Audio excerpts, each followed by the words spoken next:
tenemos un desafío y es que en muy pocos días vamos a cubrir muchos temas y bueno, el tiempo es apretado, pero yo quiero agradecer realmente al Ministerio de Comunas, al ministro Jorge Arriaza, a Hernán Vargas, viceministro, agradecerle también a ustedes por tomarse el tiempo de estar aquí, por la organización de este evento, que para mí sinceramente es como un sueño hecho realidad, porque yo siempre he estado aquí muchos años impulsando el tema de colonial en Venezuela y en particular hemos estado haciendo escuelas de coloniales. Algunos de ustedes han estado allá en Caracas en la escuela de colonial que venimos haciendo hace varios años, y para mí siempre estuvo clarísimo desde el principio que no podía haber escuelas de colonial o descolonización en Venezuela sin que esto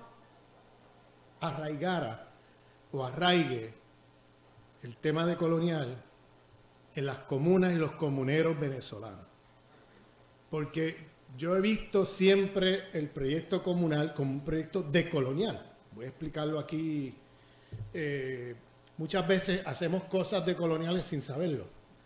Pero la comuna ya, como propuesta política y de autoridad política, ya es una propuesta decolonial del comandante Chávez, que lo tenía clarísimo. Yo cada vez, mientras más uno lee a Chávez, es como si él estuviera hablándonos desde el 2050.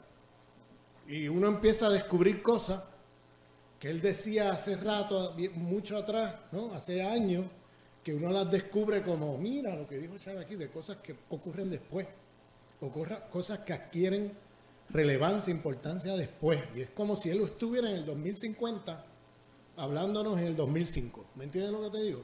Entonces, por eso hay que leer a Chávez, hay que estudiar a Chávez, hay que tomárselo bien en serio el pensamiento de Chávez, porque era un visionario, era un profeta. Vamos a ponerlo también así, era un profeta. Entonces, una de sus profecías es el tema de comuna o nada, que cada día adquiere más relevancia e importancia. Desde los tres puntos de vista que ha mencionado aquí el viceministro Hernán Vargas, yo creo que esos 3 puntos son los 3 puntos que vamos a cubrir en estos días. La comuna como respuesta a la crisis civilizatoria en que estamos metidos a nivel mundial, la comuna como proyecto de esperanza, como proyecto de futuro del socialismo bolivariano, y la comuna como proyecto de seguridad y soberanía frente a la embestida del imperialismo. O sea, esos 3 aspectos, desde los 3 puntos de vista, la comuna adquiere una relevancia fundamental. Y eso es lo que vamos a estar discutiendo aquí. Hoy nos toca el tema de la comuna en relación al proyecto civilizatorio o a la crisis civilizatoria en que estamos metidos. Quiero aclarar, yo voy a empezar por aclarar una serie de aspectos que son históricos, pero que también son teóricos. Y tiene que ver con, cuando decimos descolonizar, lo primero que tenemos que tener claro es de qué nos estamos descolonizando. Porque si no lo tenemos claro, entonces, ¿descolonizarnos de qué? ¿Ves? O sea, ¿de qué nos estamos descolonizando? ¿Por qué la relevancia del tema de colonial? ¿Por qué el presidente Maduro pone como un tema central en el siglo XXI el tema de la descolonización? Porque la idea que siempre tenemos de descolonización es la soberanía, la independencia frente a un imperio, que en el siglo XIX, ¿no? Las guerras de independencia. Entonces, ¿por qué hablar de descolonización en el siglo XXI si ya somos independientes, ¿no? Ese es el gran desafío, y por eso tenemos que aclarar una serie de cosas básicas para luego poder adentrarnos en los temas. El primer desafío es entender qué significa descolonización en el siglo XXI. Y para eso tenemos que ir 500 años para atrás. Porque el problema es el siguiente. En 1492, ¿se acuerdan de ese año? Ese es el año en que Colón se bajó del barco. Colón se bajó del barco ese año. En octubre 12 se bajó del barco en una isla del Caribe. y comienza el proceso que se llama en la historia la expansión colonial europea, que empiezan a expandirse por todos lados, a colonizar el mundo, hasta que ya a principios del siglo XX ya habían cubierto el planeta entero. O sea, ya tenían bajo dominio colonial o neocolonial el planeta entero. Entonces, eso tomó varios siglos, ese proceso de colonización, de expansión colonial. ¿Y qué pasaba? Ellos llegaban a donde quiera que llegaban, habían civilizaciones. Habían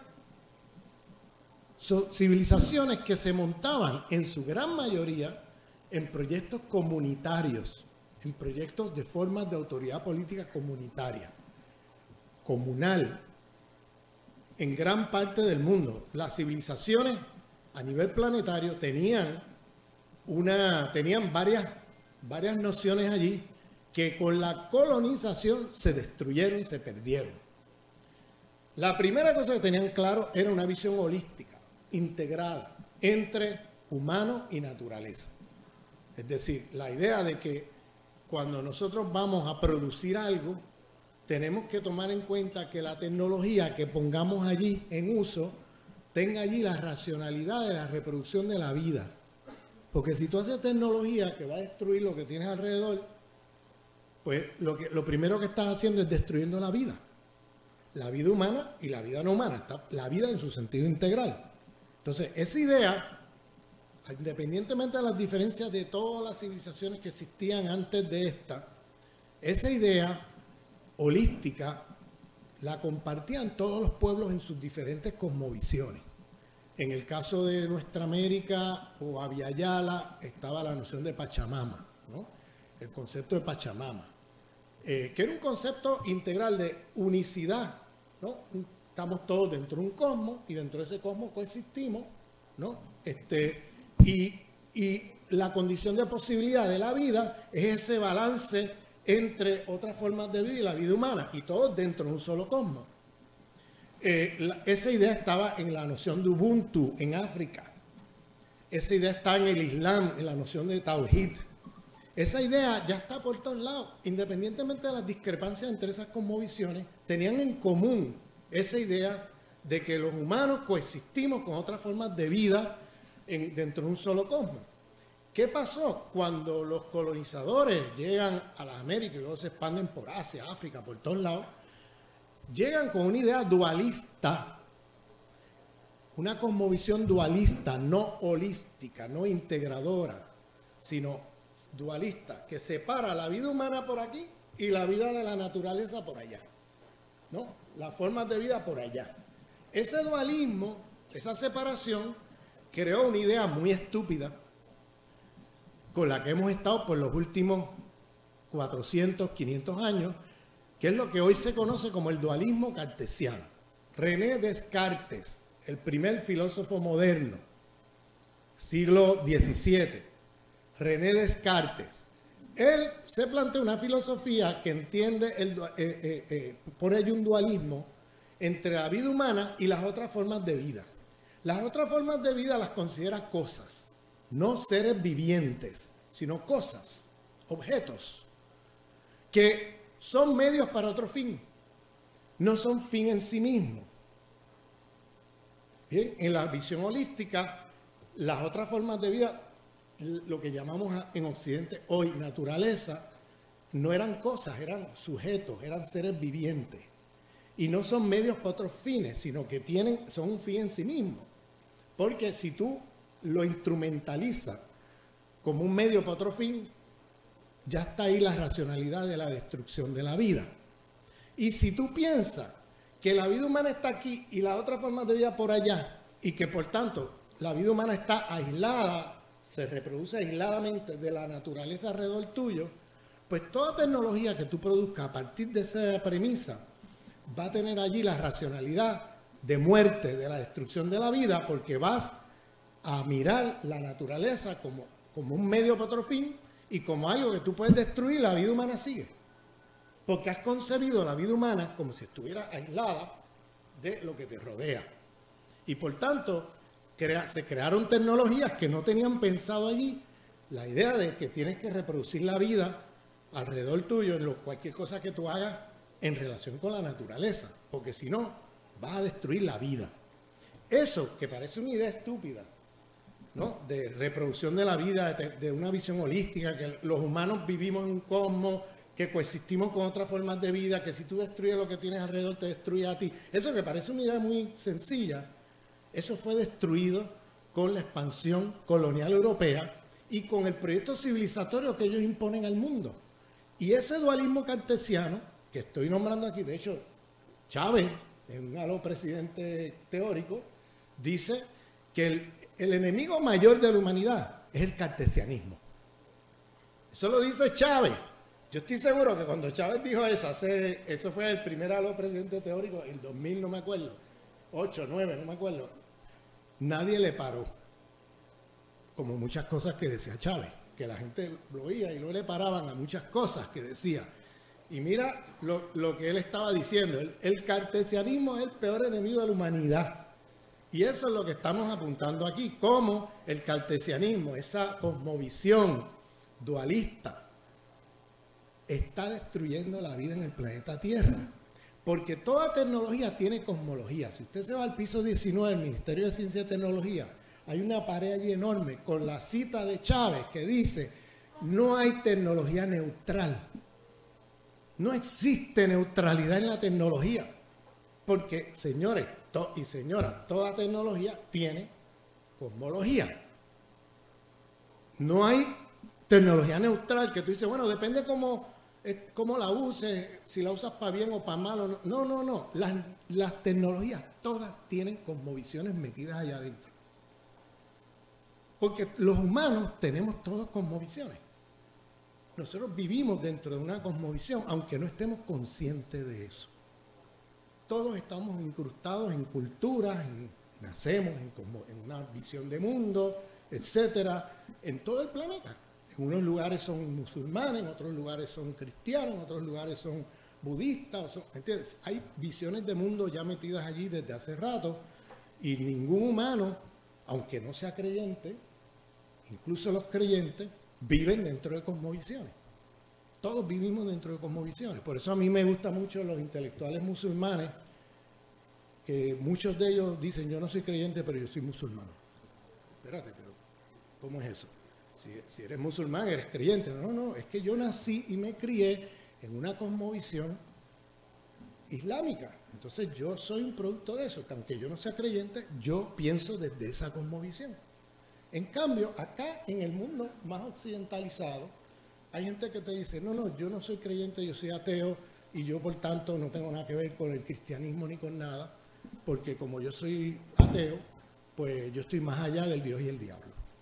No, tú no estás más allá del Dios y del diablo, tú probablemente seas más cristiano que los demás, porque los que son cristianos reconocen que son cristianos. Tú eres cristiano porque naciste y te criaste en el mundo cristiano, en esa cosmovisión, y no te das cuenta de cuán cristiano eres porque te crees que porque no eres creyente, pues ya no eres cristiano. No, perdóname, tú naciste en una cosmovisión, en una cultura que es muy cristiana. Entonces tienes que aceptarlo y reconocerlo aunque no seas creyente.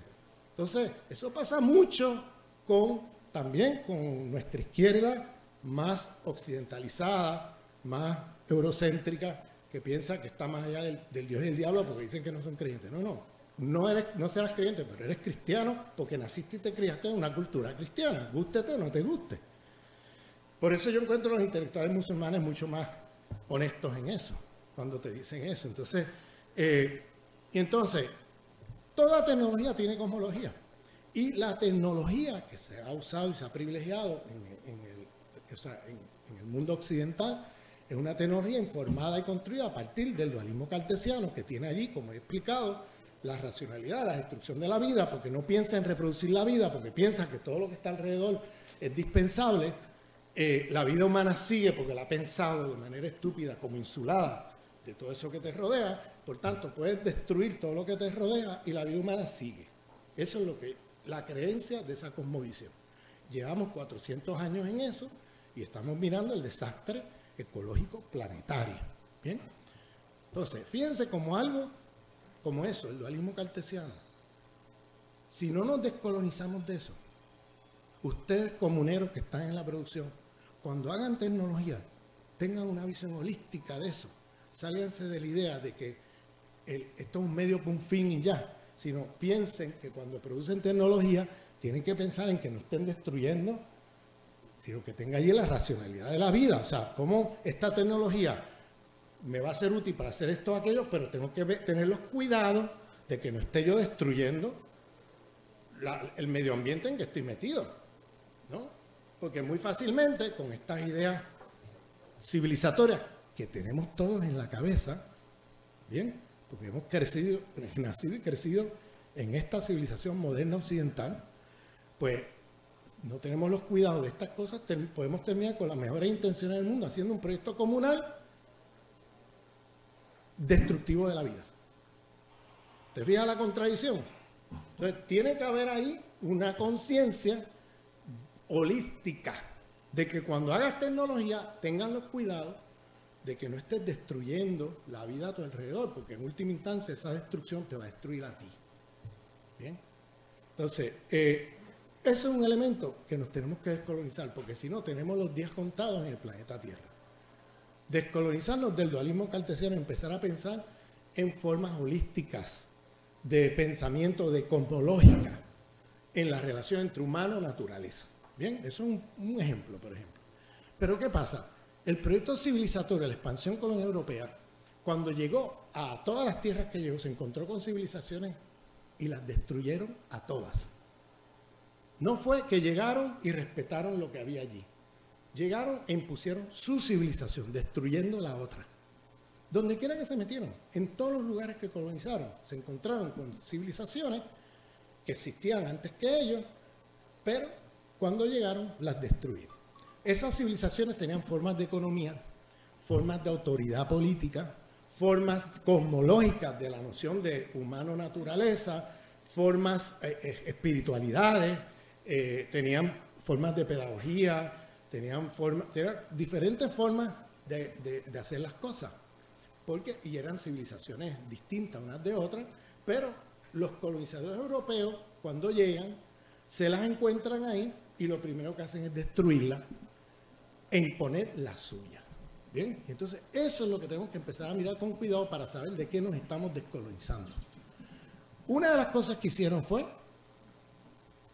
imponer una lógica de un sistema económico de explotación, que vamos a esclavizar a toda esta gente, vamos a ponerlo a trabajar por la fuerza, porque ellos llegaron con ejércitos, con la Biblia y la espada. Así fue que llegaron, la Biblia y la espada. Porque recordemos que hay una forma de cristianismo que le llamamos cristiandad, que no es lo mismo que el cristianismo, que es la cristiandad, es el uso y abuso del cristianismo por los poderosos para hacer una teología de dominación, que justifique a los ricos y a los poderosos. Esa teología es la que está instalada en gran parte de las instituciones de la Iglesia, lamentablemente. A excepción de ahora este nuevo Papa que viene de América Latina, la teología de liberación, y le está creando unos líos ahí a la Iglesia increíbles. Yo estuve allí hace 2 semanas, conocí al Papa en persona y les puedo afirmar que tenemos un Papa antiimperialista. El Papa Francisco nos invitó a un evento que organiza él en el Vaticano, titulado Colonialismo, descolonización y neocolonialismo. Una conferencia antiimperialista en el Vaticano. Yo creo que eso es sin precedente en la historia. Vamos. Entonces, y ahí estaba el maestro Enrique Dussel acompañándonos. Estaba la profesora Karina Ochoa, que ha venido aquí a las escuelas de coloniales que hemos organizado aquí en Venezuela. Y otras personas, habían africanos, era un encuentro sur-sur, era Latinoamérica-África. Ese era el encuentro, organizado por el Papa en el Vaticano con estos temas, te puedes imaginar. Bueno, yo te digo, si me hubieras dicho hace 5 años que yo iba a estar en un evento así en el Vaticano, bueno, yo lo hubiera tomado como un chiste, ¿no? Porque no me hubiera imaginado algo así, pero bueno, ese Papa está haciendo una labor increíble. Y por eso, claro, lo tienen en la mira. Bien, lo tienen en la mira. Entonces, Bueno, de todas maneras, estamos hablando de un proyecto civilizatorio donde llegan con la espada y la Biblia, ¿no?, a imponer la cristiandad, no el cristianismo, la cristiandad a los pueblos originarios de nuestro continente, a destruirles sus cosmovisiones, a destruirles sus economías comunitarias, a destruirles sus formas de autoridad política comunales, a destruirle las formas de pensar, sus epistemologías, sus formas de producir conocimiento.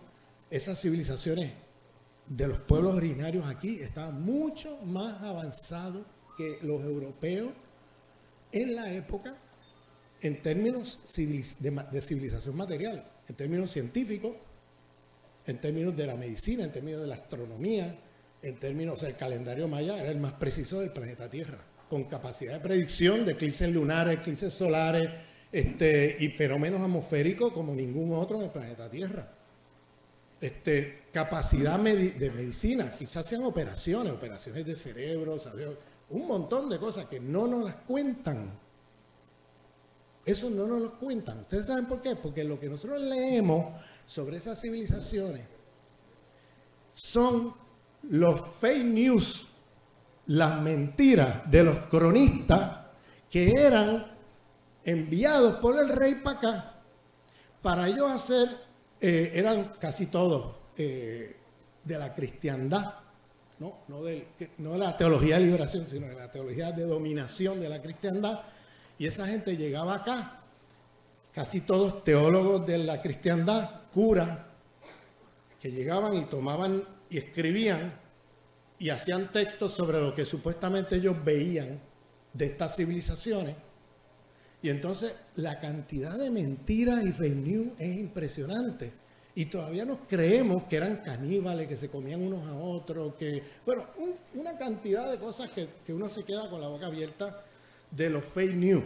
Es como si nos fuéramos a estudiar, Anabel, como si fuéramos a estudiar, y en términos históricos, la Revolución Bolivariana en el 2150, 100 años de aquí, desde aquí, y hubieran quemado todos los libros de Venezuela en esta época, todo lo que se produjo aquí, todos los discursos de Chávez, todo lo que pasó aquí. Y la fuente de análisis fuera lo que CNN, la noticiera esa de los gringos, CNN, lo que CNN informa sobre Venezuela. Eso es lo que hacemos con la historia de las civilizaciones indígenas en las Américas.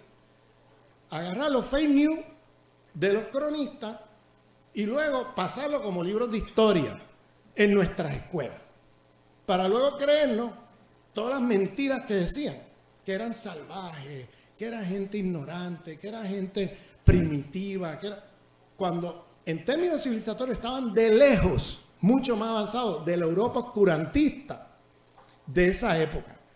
Bien, tomemos en cuenta que nada más en la capital de los aztecas había cerca de medio millón, entre medio millón y 800.000 personas viviendo ahí, con ingeniería, puente, acueducto, alcantarillado, sin enfermedades. La ciudad más grande europea tenía 60.000 habitantes, pequeñita, y se estaban muriendo de peste, porque no tenían, vamos, los alcantarillados, el agua, o sea, no tenían la ingeniería.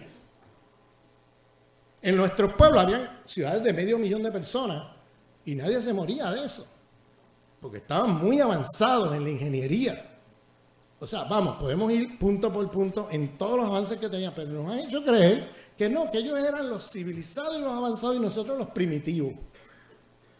Todavía nos creemos esas mentiras. Vuelvo y repito, es como si en el año 2150 fuéramos a estudiar la Revolución Bolivariana del siglo XXI y estuviéramos como fuente de información los cronistas del imperio, que es CNN, Fox News y toda esa basura, hablándonos de Venezuela. Entonces vamos a estudiar a Venezuela leyendo eso.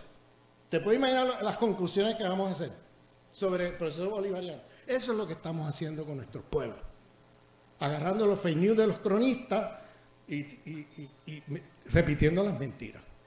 Y luego nos los creemos. Nosotros como pueblo de acá del sur global nos estamos creyendo narrativas que se le inventaron ellos para hacernos creer que somos inferiores.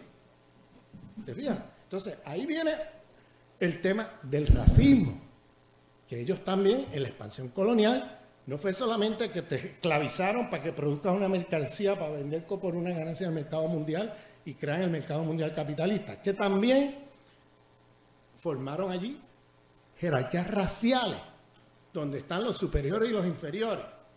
Y los superiores son ellos y los inferiores somos nosotros. Y entonces las narrativas que se tienen que inventar para eso son estas que les estoy contando. Tienen que inventarse cantidad de cosas, de mentiras, para hacernos creer que ellos eran más civilizados, más avanzados y todo eso, cuando eso es una gran mentira.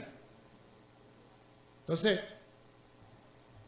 fíjense, hay una diferencia entre la civilización musulmana y la de nuestros pueblos acá, y es que las bibliotecas de nuestros pueblos las quemaron. Y las queman, y luego lo que te quedó fue los fake news, las mentiras de los cronistas. Entonces, no tienes otra fuente porque quemaron todos los libros. Entonces, en la civilización, cuando conquistaron al Andalus, que era esa parte de la península ibérica, que era de la civilización musulmana, precisamente terminaron esa conquista el 2 de enero de 1492, eso es un año clave, conquistan y queman los libros de los musulmanes. Y empezaron a hacer como hicieron con los pueblos de acá, una cantidad de fake news y mentiras. Esta gente hacían esto y aquello, y los pintaban como monstruos, como gente bárbara, salvaje. Pero ¿qué pasa? La civilización musulmana iba desde el Atlántico de África, pasando por el Medio Oriente, por el sur de Asia, por el este de la China, por Indonesia hasta las Filipinas. Y había cantidad de bibliotecas con los libros. Entonces lo que quemaron acá estaba por allá. Entonces, desde el punto de vista de la civilización islámica, sabemos muchas cosas y podemos ver las mentiras que dijeron, porque los libros no pudieron quemar todo eso. ¿Te fijas? Quemaron acá en la península ibérica, cuando conquistan al Andalus, queman la biblioteca. Pero como la civilización musulmana cubría medio planeta, habían esos mismos libros en todos lados. Entonces, tú puedes contrastar las mentiras y los fake news que decían de los musulmanes mirando las otras bibliotecas. ¿Te fijas? Pero en nuestros pueblos no era así, porque nuestros pueblos tenían territorialmente, no era como si los aztecas tuvieran una extensión a las Filipinas, a otro lado, sino que tú quemas la biblioteca y ya no hay más biblioteca. ¿Te fijas? Ya no hay por dónde contrastar. Entonces quedó la mentira del imperio frente a nada del otro lado, porque te quemaron todas las fuentes. ¿Te fijas? En cambio, en el mundo musulmán quemaron en Al-Ándalus, pero no pudieron quemar todo lo demás. Entonces pudimos ver que todas esas mentiras que decían de los musulmanes, pues eran mentiras. Pero porque los libros quedaron intactos en otras partes del mundo. Pero en nuestro caso no. En nuestro caso, nuestros pueblos originarios, cuando les quemaron la biblioteca, no había por dónde agarrar porque no había más bibliotecas. ¿Bien? En ninguna otra parte.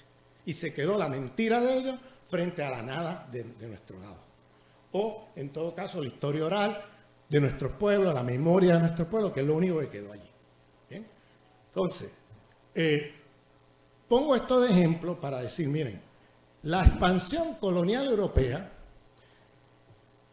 impuso un nuevo sistema económico mundial, que es el capitalismo global, donde unos pocos se enriquecen y la mayoría del mundo queda empobrecido.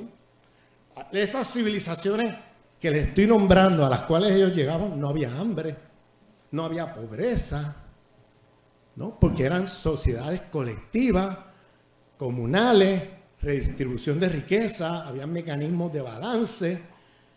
Nadie se moría de hambre, no había hambre en ninguna de esas civilizaciones. Cuando esta gente llega y las destruyen y los ponen a esclavizar, nos colonizan, nos esclavizan, nos explotan, ahí empezó el hambre, ahí empezó la pobreza.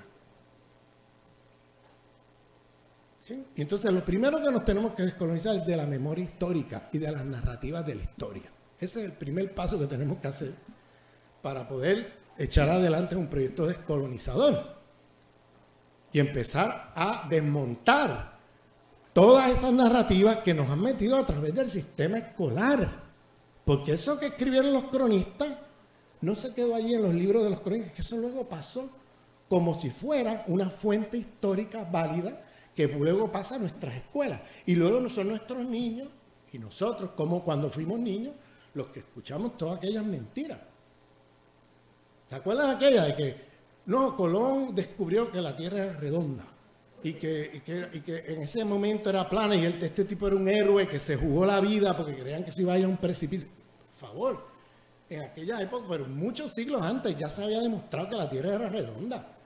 Colón iba con los mapas que ya habían hecho los chinos, que ya habían hecho los musulmanes, que ya habían mapas, porque estas civilizaciones acá no estaban aisladas, estaban conectadas con el mundo. O sea, aquí los vikingos habían llegado acá, los musulmanes, los africanos, los chinos, los indígenas del Pacífico. Aquí había un comercio ya mundial. Esto no eran sociedades aisladas, eso es una gran mentira que nos han contado. Y entonces, la idea del descubrimiento, ¿te imaginas? Aquí hay seres humanos viviendo hace 15.000 años y esta gente, que eran los únicos en el planeta que no sabían que esto existía, porque el resto del mundo ya sabía, porque ya habían llegado aquí o de aquí habían llegado allá. O sea, había intercambio a través del mar, había por todos lados. Y esta gente que no se habían enterado que esto aquí existía, llegan y dicen, lo descubrimos. ¿Te fijas? Esa es la arrogancia imperial. Además de ser muy racista, tú decir que has descubierto un territorio donde hay seres humanos viviendo hace 15.000 años. A menos que tú creas que la gente que tú te has encontrado son animales. Y eso era lo que ellos empezaron a construir, la idea de que estos son animales primitivos, salvajes y todo eso, para poder decir, lo descubrimos. Ellos llegaron tarde, en vez de decir humildemente, oye, no, nos enteramos tarde. Por fin nos enteramos. Oye, que esto ya lo sabía medio planeta y no sabíamos nosotros. O sea, eso sería un acto de humildad. No. Lo descubrimos. Ahí está el ser imperial hablando, ¿no? Y descubrimiento, ya ahí está la semilla del racismo, porque es como si tú fueras el único humano que llegó aquí. Como si aquí no hubieran humanos, ¿te fijas?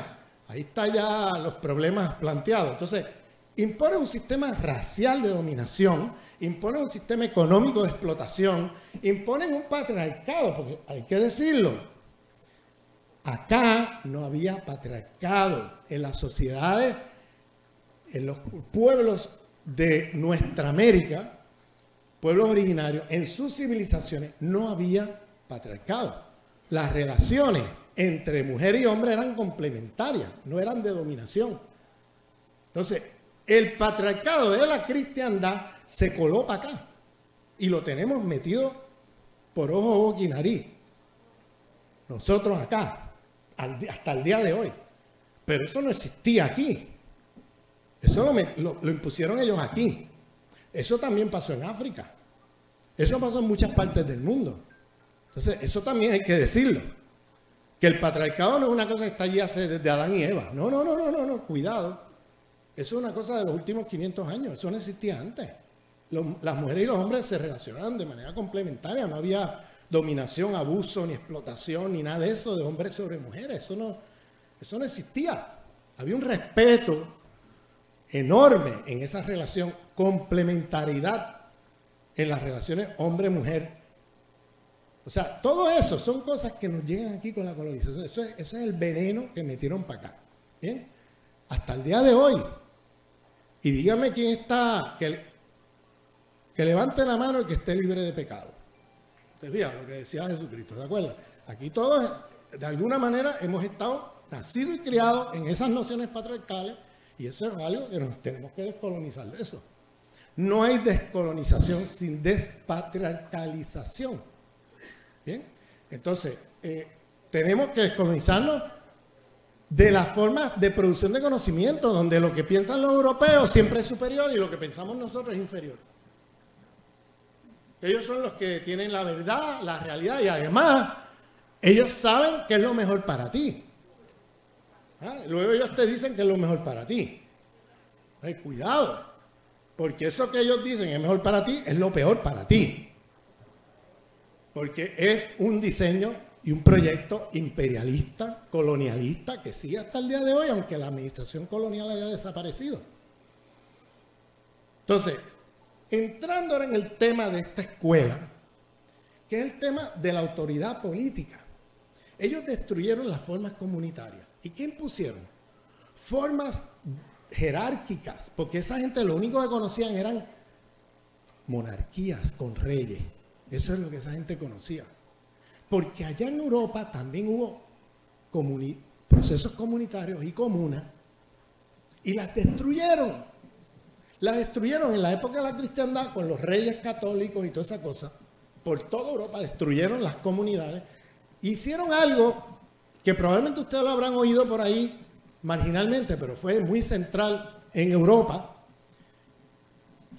La quema de brujas. Acusaron a las mujeres de estar con fuerzas del demonio y con esa excusa fueron y las quemaron vivas. Cientos de miles, millones de mujeres en Europa las quemaron así. ¿Quiénes eran esas mujeres? ¿Perdón?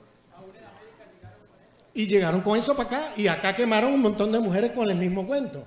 Entonces, ¿quiénes eran esas mujeres? Eran mujeres sabias de las comunidades, de los pueblos originarios europeos, que tenían conocimiento de la naturaleza, de la medicina, de las plantas, y que el patriarcado de la cristiandad se fue detrás de sus cabezas porque esas mujeres eran muy poderosas y además porque querían imponer un sistema jerárquico, no un sistema comunitario de autoridad política. Entonces ahí estaban las monarquías en Europa con los reyes, con un poder de arriba para abajo, y ahí todo el mundo son súbditos, todos son súbditos, ahí nadie se puede insubordinar, o sea, ni puedes hacer una crítica, ni puedes, bueno, porque esa gente por eso la cristiandad eran los representantes de Dios en la tierra, o sea, ellos se fetichizaban como los nuevos dioses, y todo eso se lo trajeron para acá, cuidado, que todo ese sistema de autoridad política se lo traen para acá. Entonces, se sacralizan con la cristiandad, porque ellos dicen, según Dios trajo a su Hijo a la tierra, Jesucristo, pues en la ausencia de Jesús, el señor feudal o el rey es el representante de Dios ahora en la tierra. Entonces, es el que Dios, el enviado de Dios.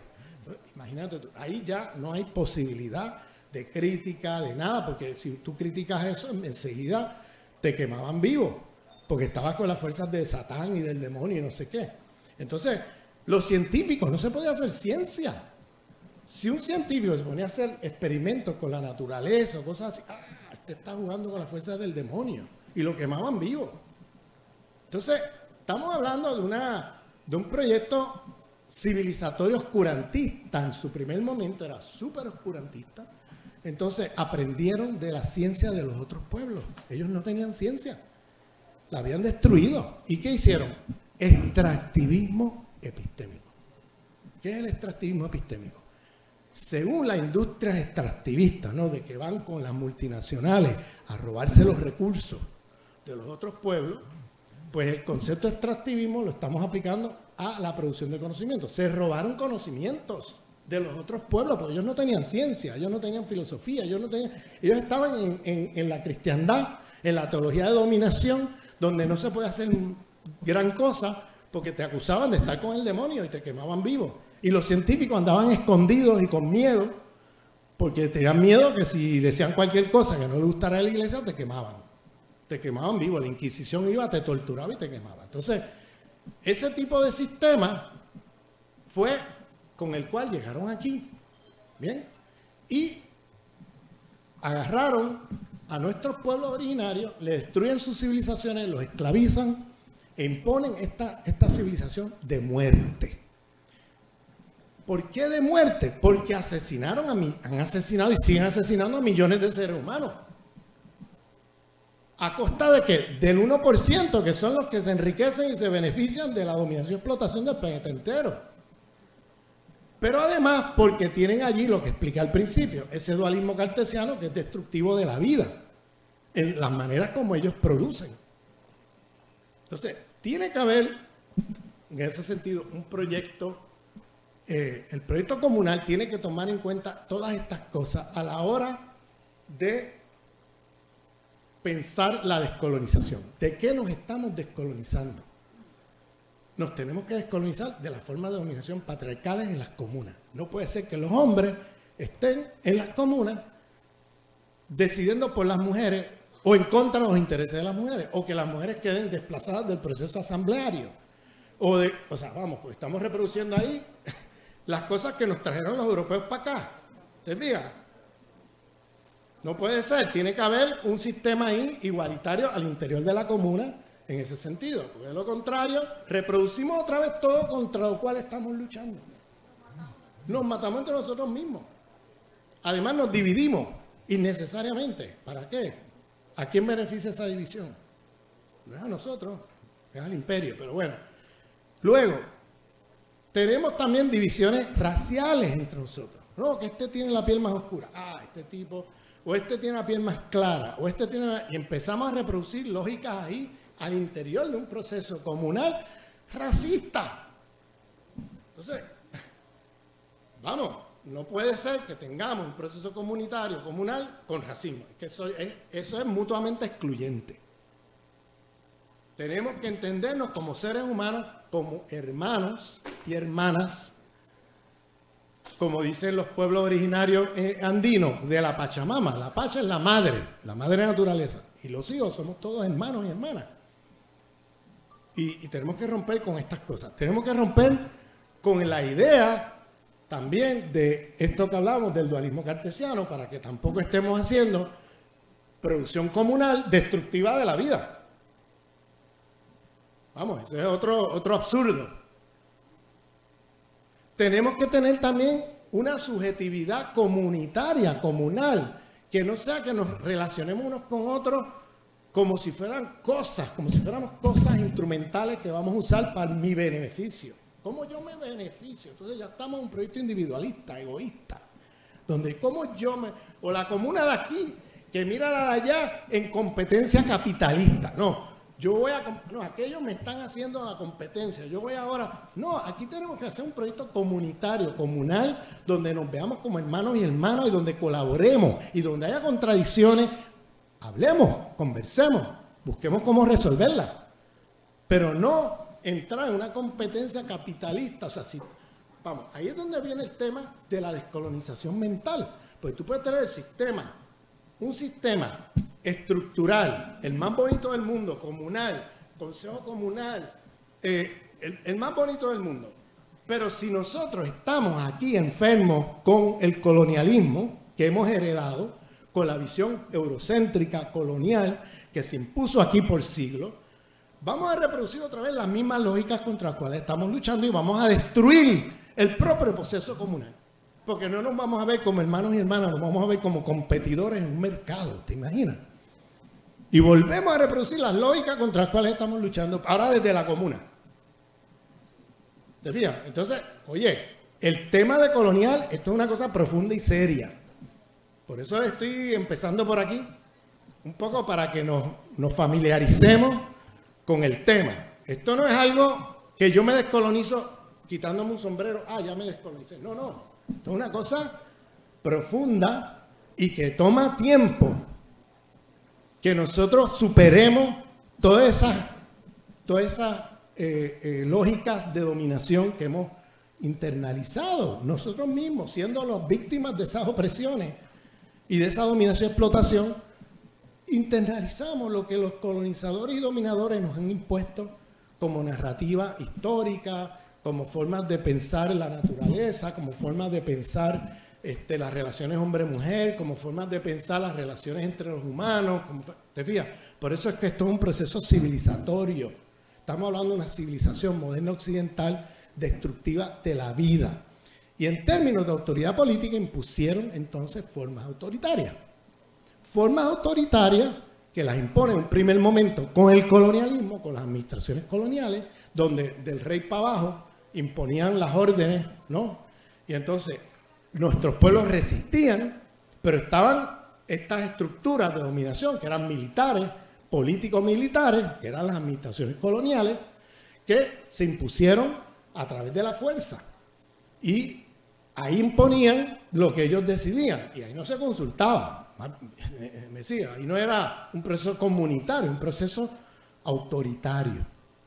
de arriba para abajo. Esa estructura, luego con las guerras de independencia, en el siglo XIX, que se terminan las administraciones coloniales en casi todo América Latina y más adelante en casi todo el mundo en el siglo XX, a finales del siglo XX, no significó que ya porque se acabó la administración colonial, las relaciones de dominación coloniales, en su sentido amplio que estoy describiendo aquí, que son las que heredamos a través de la expansión colonial, que hayan desaparecido.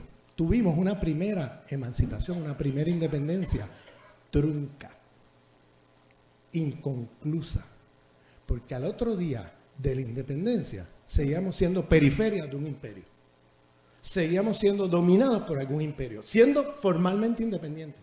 Al otro día de la independencia, las jerarquías raciales de superior e inferior que impusieron aquí, siguió al otro día. Se fueron los españoles y seguimos nosotros mismos y las élites criollas blancas reproduciendo el mismo problema y nosotros mismos reproduciendo lo que nos impusieron, porque ya está aquí metido. Ya no es una imposición de fuera, ya es algo que internalizamos después de varios siglos. Entonces, al otro día estábamos siendo explotados por una potencia capitalista imperialista en la División Internacional del Trabajo de centros y periferias. Seguíamos siendo periferias. Al otro día seguía el racismo allí metido, contra los indígenas, contra los afros, contra los mestizos. Al otro día seguía la dominación patriarcal de la cristiandad sobre las mujeres. O sea, fueron independencias sin descolonización. Independencias que se quedaron truncas, incompletas. Independencias coloniales.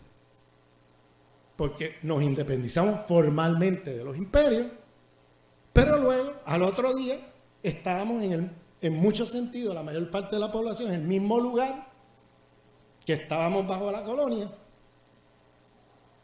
pero ahora con blancos criollos que traicionaron el proceso emancipatorio de Bolívar, se incrustaron allí en el poder y siguieron esclavizando, dominando, explotando, robando, saqueando, como hacían los antiguos colonizadores, pero ahora al servicio de una nueva potencia. En un primer momento Inglaterra y en un segundo momento los Estados Unidos.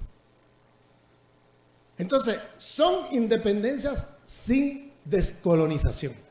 Por eso, en la segunda declaración de La Habana, Fidel Castro Ruz, en el año 62, frente a varios millones de personas, en la Plaza de la Revolución en La Habana, dice allí, tenemos que movernos hacia nuestra segunda emancipación, porque la primera se quedó corta. No descolonizamos todo lo que había que hacer.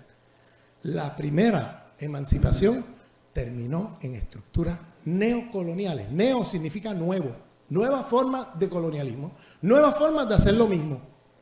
Ahora sin administraciones coloniales. Ahora con líderes, élites de los países dominados por el imperialismo que van a ser serviciales al imperio y van a trabajar para el imperio a cambio de unas migajas para meterse en el bolsillo, ¿no? Entonces esas élites neocoloniales restauraron nuevamente formas de colonialismo y de dominación, pero nuevas, porque ahora no es con administración colonial. Ahora vas, levantas tu bandera, cantas tu himno, formalmente parecieras que en papel eres independiente, pero en realidad te están saqueando tu país los mismos de siempre. ¿Se fijan? Entonces eso es lo que se llama neocolonialismo, nuevas formas de colonialismo. Y hasta ahí estamos hasta el día de hoy en América Latina, sí. Y el sur global en general. Y por eso Fidel Castro anunciaba la segunda independencia. Tenemos que luchar hacia que concluya lo que se quedó inconcluso. Todas esas otras jerarquías de dominación que he estado mencionando aquí, que se quedaron sin resolver. Y sobre todo y entre ellas, la División Internacional del Trabajo Centro-Periferia, donde seguimos siendo un país monoexportador de un producto, no tenemos economías diversificadas y por eso el proyecto comunal es tan central en la diversificación económica del país, en salirnos del monocultivo o la monoexportación que nos impuso el sistema imperialista mundial. Porque ellos lo que hacían era, tú te encargas de producir petróleo, que yo te voy a vender lo demás. Eso es lo que se llama en los teóricos en América Latina, de la teoría de la dependencia. Estamos completamente dependientes de los imperios metropolitanos, porque ellos te asignan la producción y exportación de uno o dos productos y lo demás. No te preocupes que te lo vamos a vender. Entonces tú terminas comprándole a ellos todo lo que no produce y además vendiéndole a ellos los recursos de tu país a precio de baratillo, porque para ellos entonces saquear tu país. Entonces, eso es lo que se llama la estructura neocolonial. Y por eso Fidel Castro llamaba a la segunda independencia. Pero compañeros y compañeras, no era solamente Fidel Castro, es que eso lo retoma Hugo Chávez cuando él habla de la segunda emancipación de América Latina. Lo retoma de la segunda declaración de La Habana de Fidel Castro. La segunda emancipación de América Latina. Y estamos en eso en el siglo XXI. Todavía descolonizándonos del Big Bang que significó el proyecto de expansión colonial europeo hace 500 años. Todavía estamos hoy pagando las consecuencias de esa historia. El Big Bang, ¿saben? En la física hablan del Big Bang, esa explosión de lo cual luego se expande y se creó el universo, ¿no? Pues nosotros estamos en un Big Bang, pero no de creación, sino de destrucción. Un Big Bang de destrucción, que es la expansión colonial europea, cuando se bajó del barco Colón. Nosotros estamos viviendo hoy las consecuencias de cuando Colón se bajó del barco. Todavía hoy estamos metidos en las estructuras de dominación mundiales y de explotación mundiales que se crearon a partir del momento en que él se baja del barco. Estamos todavía ahí y por eso la necesidad de una segunda emancipación. ¿Y qué pasa? El proyecto comunal es una forma de autoridad política que pone en cuestión el sistema civilizatorio. Y lo pone en cuestión primero porque está produciendo colectivamente, no ya bajo la noción de propiedad privada. Segundo, porque está poniendo también en cuestión las formas de autoridad política de arriba para abajo, sino que está creando formas comunitarias de autoridad política y de decisión autogestionaria política y económica. Eso ya es descolonial, ya eso está. Por eso yo siempre digo que Hugo Chávez era un pensador descolonial. Y siempre digo que uno de los ejemplos de eso es el comuna o nada. Porque él entendió claramente cómo el proyecto comunal era un cuestionamiento radical a todas esas formas de dominación que se impusieron desde la época colonial hasta hoy. Y cómo la salida a ese atolladero está en el proyecto comunal. Porque desde el proyecto comunal enfrentas el problema de la explotación económica, porque vas a crear formas de producción autogestionarias del pueblo. Enfrentas el problema de la autoridad política que se impone de arriba para abajo, sino que creas una forma de autoridad política que va de abajo para arriba. Y por eso él hablaba de un Estado comunal. Fíjate, el Estado comunal estaba pensando que esto no fuera solamente un proceso de producción, un proceso de decisión política autogestionaria del pueblo de abajo para arriba. Entonces hablaba de un Estado comunal, que es el horizonte hacia dónde moverse, porque hemos heredado un Estado neocolonial, un Estado moderno en el sentido del proyecto civilizatorio de muerte, con unas élites que siempre han trabajado para el imperio. Ese es el Estado que se heredó. Y ese Estado que se heredó hay que ocuparlo. En eso también Hugo Chávez tenía una visión descolonizadora, porque él se salió del esquema que pasó en la izquierda latinoamericana, que imitó las divisiones de la izquierda europea de los anarquistas y los estatistas. Los anarquistas que decían, cero Estado, vamos a construir una nueva sociedad dejando de lado el Estado, no breguemos con el Estado. Y los estatistas que decían, solamente desde el Estado se resuelven las cosas, fuera del Estado nada. Ese dilema entre anarquista y estatista era un falso dilema que se heredó del pensamiento europeo de izquierda. Hay un eurocentrismo de izquierda también. Empezamos a imitar las formas de pensar de la izquierda europea y nos dividimos en América Latina a la izquierda entre los anarquistas y estatistas. ¿Y qué dijo Hugo Chávez? Ni uno ni otro, las dos a la vez. Vamos a ocupar ese Estado moderno que heredamos con todos sus problemas de corrupción, de problemas que hay, porque si no lo ocupamos nosotros, lo va a ocupar la derecha. Y si lo ocupa la derecha, vamos a tener esa gente encima de nosotros imposibilitando el proyecto que hay que hacer por fuera del Estado. Entonces, vamos por dentro y por fuera del Estado al mismo tiempo. Entonces, no vamos a caer en esa trampa eurocéntrica de anarquismo o estatismo, sino que tenemos que descolonizarnos también de eso, de la propia pensamiento izquierdo europeo, y pensar por nosotros mismos formas y soluciones a ese problema que pasan por las dos cosas a la vez. Ocupamos el Estado, hay que disputar ese Estado con todos los problemas que tiene ese Estado, porque lo hemos heredado del sistema imperialista neocolonial, y ese es un Estado que tiene problemas, eso no lo niega nadie, desde problemas de corrupción hasta problemas de cómo se hacen las decisiones, de arriba para abajo, hasta cantidad de problemas. Eso está organizado así, porque es un Estado que decide por el pueblo y contra el pueblo. Eso ha estado así toda la vida. Eso se heredó, eso no lo creó Hugo Chávez, eso no lo creó el chavismo, eso lo heredó el chavismo. Es como que heredaste una enfermedad. Pero no puedes mirar para otro lado, porque si lo ocupa la derecha, entonces te van a hacer la vida imposible. Trata de hacer una comuna en un lugar como Colombia. Vete y trata de hacer eso. Yo siempre digo esto. Tú te vas a Colombia y te vas a zonas rurales a tratar de hacer una comuna o zonas urbanas. La pregunta no va a ser cuánto va a durar la comuna. La pregunta va a ser cuánto van a durar los comuneros vivos. Esa es la pregunta en el caso colombiano. Por eso es que hay que ocupar el Estado. Porque si no ocupa el Estado, no va a poder hacer lo otro. Bien. Y hay que ganar las elecciones. No podemos permitir que las ganen los otros. Por más disgustados que podamos estar con los problemas que estemos enfrentando dentro de la revolución bolivariana, no caigamos en la trampa de pensar que, no, yo no voy a votar, yo me quedo en casa.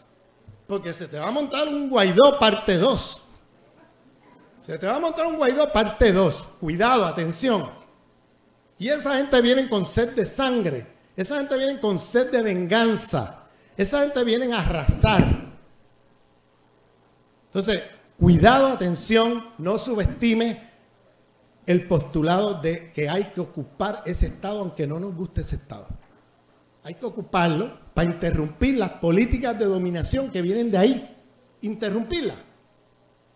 No como solución con letra mayúscula. De ahí no van a venir las soluciones con letra mayúscula. La solución va a venir del proyecto comunal que se construye fuera de ese Estado.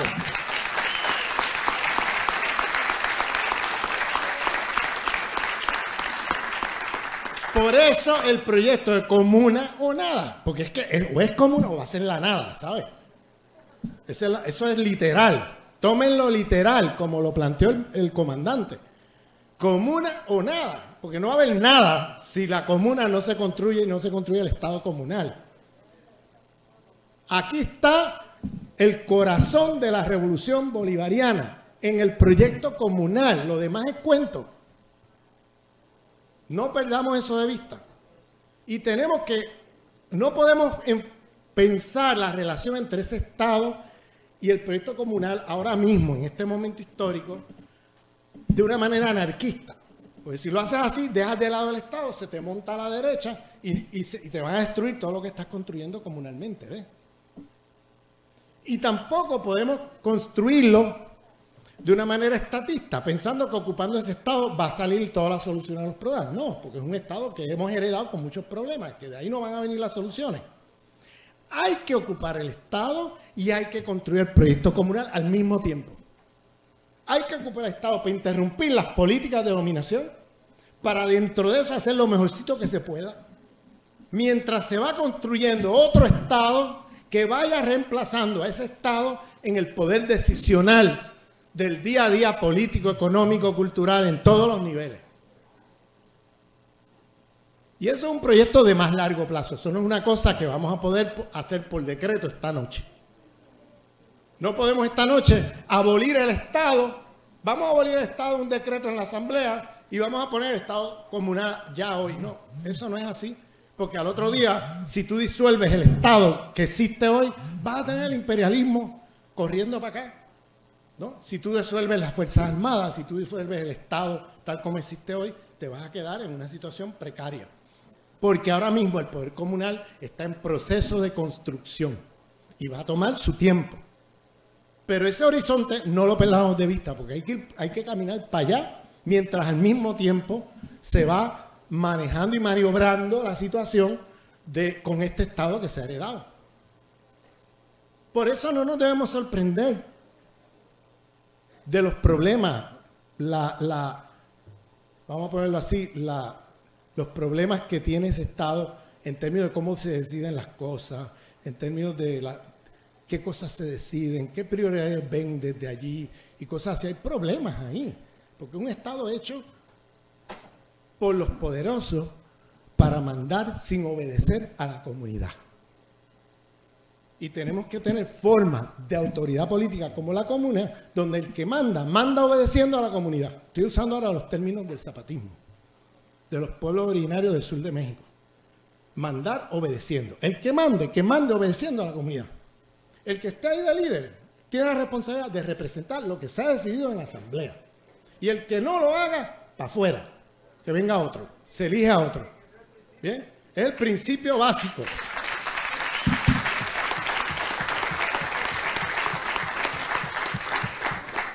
Entonces, volviendo al tema, en la historia del socialismo se intenta, sobre todo en la historia europea del socialismo, porque nosotros hemos tenido acá comunas, pero desde hace rato, como bien dicen los autores Mario Zanoja y Iraida Vargas, que ahí ha habido comunas en Venezuela y en toda América Latina. Los quilombos, los cumbés de los pueblos afro en las Américas, que son los pueblos cimarrones, que escapaban de la esclavitud y montaban proyectos comunitarios y comunales donde quiera que se escapaban. Entonces, esos son los cumbés, los quilombos, tienen muchos nombres, los palenques, en diferentes partes de América Latina. Los pueblos originarios, sus comunidades, las que sobrevivieron al genocidio, porque muchas se fueron para el monte, bien para arriba, y siguen allí. Mira la Sierra Nevada de Santa Marta, por ejemplo, en el norte de Colombia, que tiene ahí pueblos originarios con sus formas que sobrevivieron a todo, porque se treparon bien arriba y desarrollaron procesos de defensa militar donde los colonizadores nunca llegaron. O sea, les tomó tiempo llegar ahí y siguieron con sus prácticas comunitarias. Lo mismo en los Andes, en muchas zonas de los Andes.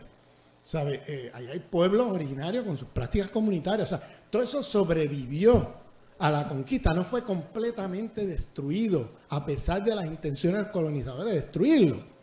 Y ahí tenemos un acervo de lecciones y de aprendizaje del cual podemos beber en el proyecto comunal en Venezuela. No porque vamos a imitarlo de manera mecánica, sino porque hay elementos ahí de los cuales podemos aprender de nuestro pueblo. Chávez decía, no tenemos nada que enseñarle a los pueblos originarios de socialismo. Al contrario, somos nosotros los que tenemos mucho que aprender del socialismo indoamericano. Esa es una cita de Chávez. Eso es un giro de colonial en el pensamiento de Chávez, porque él decía, hay que aprender de ellos, en vez de ir allí de colonizadores, de predicadores, a decirles lo que tienen que hacer. No, vamos a aprender de lo que ellos han desarrollado como proyecto comunitario, como comuna, como socialismo indoamericano. Y de ahí podemos aprender nosotros, los mestizos, los que hemos sido, los que nos han destruido esa memoria, que ha sido destruida en las zonas urbanas, en muchos lugares nos han destruido esa memoria ancestral. Esos pueblos la tienen, esos pueblos tienen allí prácticas comunales de las cuales podemos beber, prácticas de cómo relacionarnos con otras formas de vida, con la naturaleza, de formas de tecnología que reproducen la vida en vez de destruirla, o sea, todo eso, o sea, hay mucho que aprender, en vez de mirarlo de manera despreciada como, esos pueblos salvajes, no sé qué. No, esos pueblos tienen, lo decía Chávez, de ahí podemos aprender un montón. En vez de ir allí a enseñar, vamos a ir a aprender allí. Eso ya es una visión descolonizadora de Hugo Chávez Frías. Chávez decía muchas cosas que la gente no le paraba, ¿sabes? Que, lamentablemente, muchas cosas que no, la gente no le paraba. Que las decía y se quedaban allí porque no puede hacerlo todo, ¿no? Pero eran cosas fundamentales que hoy tenemos que ir con una lupa a mirar la obra de Chávez y ver todo lo que se quedó allí y que nadie le paró y que tenemos que ahora pararle a eso, hoy, volver allí. Porque dijo muchas cosas, entre ellas esa que les estoy diciendo, que para el proyecto comunal es fundamental. Esa relación con nuestros pueblos aquí, en Venezuela, en otras partes del continente. El buen vivir, el concepto de buen vivir que han puesto en la mesa los pueblos originarios andinos a través del proceso boliviano. El concepto del mandar obedeciendo, de los zapatistas, mandar obedeciendo. En ese estado que heredamos, ese estado moderno, en el sentido negativo de moderno, del proyecto civilizatorio de muerte, neocolonial, el que manda no obedece y el que obedece no manda, ¿no? Entonces, aquí tenemos que construir un estado donde el que obedece manda y el que manda obedece. Ese es el estado comunal.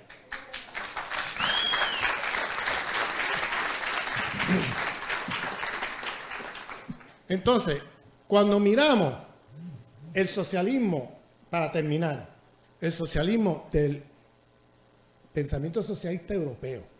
A los europeos le destruyeron todo eso bien temprano, porque eso empezó ya desde mucho antes del mundo moderno, ya en la época del medievo, la cristiandad y todo eso, ellos empezaron a matar a las mujeres acusadas de brujas, empezaron a destruir las comunidades de los pueblos allí y todo eso, a imponer un sistema jerárquico de monarquía, de reyes y súbditos y toda esa cosa, que luego se traen para acá. Entonces empiezan a hacer todo esto y ellos perdieron memoria ancestral. Porque las sabias en las comunidades originarias europeas eran mujeres, que se transmitía el conocimiento oralmente entre las mujeres. Eran las sabias, iban en contra de toda la noción del patriarcado de la cristiandad, porque eran las mujeres las que lideraban y las que tenían los saberes y el conocimiento de astronomía, de medicina, de plantas, de cuánta cosa. Entonces, esa destrucción hizo que se impusiera de una manera brutal el patriarcado de la cristiandad y hizo también que se perdiera memoria ancestral.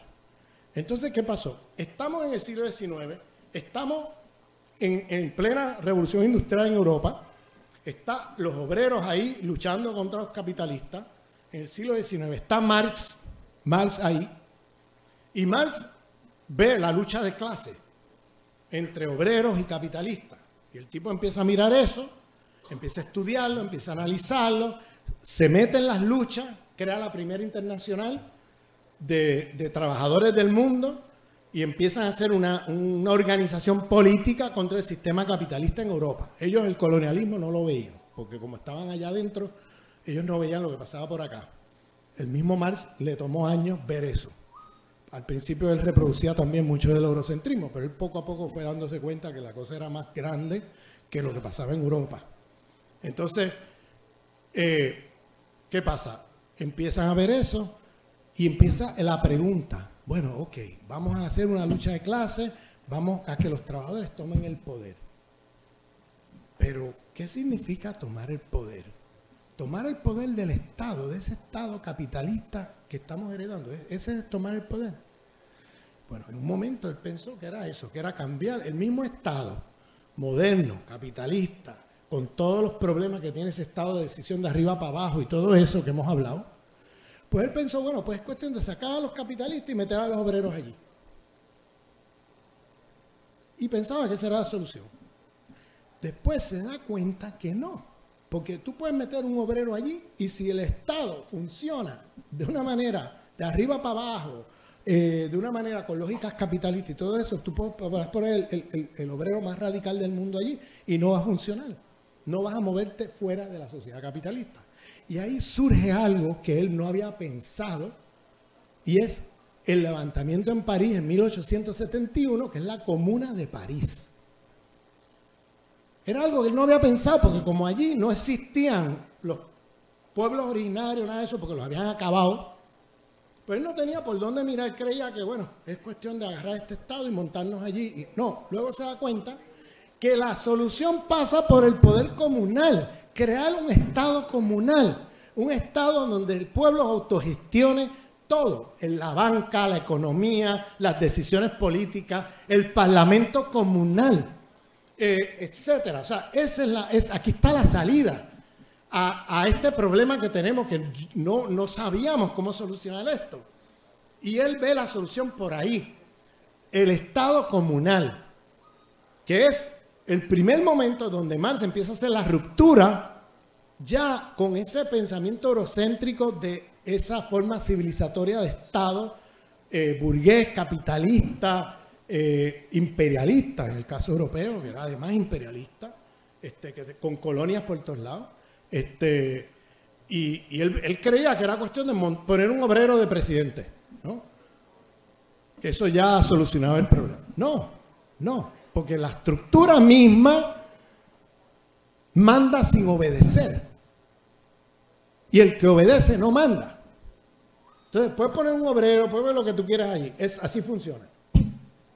Entonces, ahí es donde, con la Comuna de París, él se da cuenta que la salida camina por otro lado, que es el poder comunal, el Estado comunal. Mañana me voy a dedicar a ir sobre la Revolución Rusa, la China, la cubana, un poco para ver el siglo XX, qué pasó con este tema de la comuna, la experiencia del socialismo del siglo XX. Pero termino aquí para decirle que Marx llegó allí con la experiencia de la Comuna de París, que los obreros se autoorganizaron en un estado propio en la ciudad de París, que luego los aplastaron. Luego hubo una masacre que no tienes idea de lo que hicieron allí. Las fotos, habían ya cámaras. Usted se va al Museo Militar de París y hay todo un piso de las matanzas que hicieron con fotos de los muertos. Una cosa horrible, horrible lo que hicieron los estados capitalistas. ¿Por qué pasó? Los estados capitalistas, cuando vieron que los obreros tomaron el poder allí, dijeron, espérate, esto no podemos dejarlo pasar. Entonces todos se unieron para aplastarlo. Y le hicieron una gran matanza allí, ¿no? Que es la que desearía los escuálidos en Venezuela y que no vamos a permitir que pasen. Chávez vive. Comuna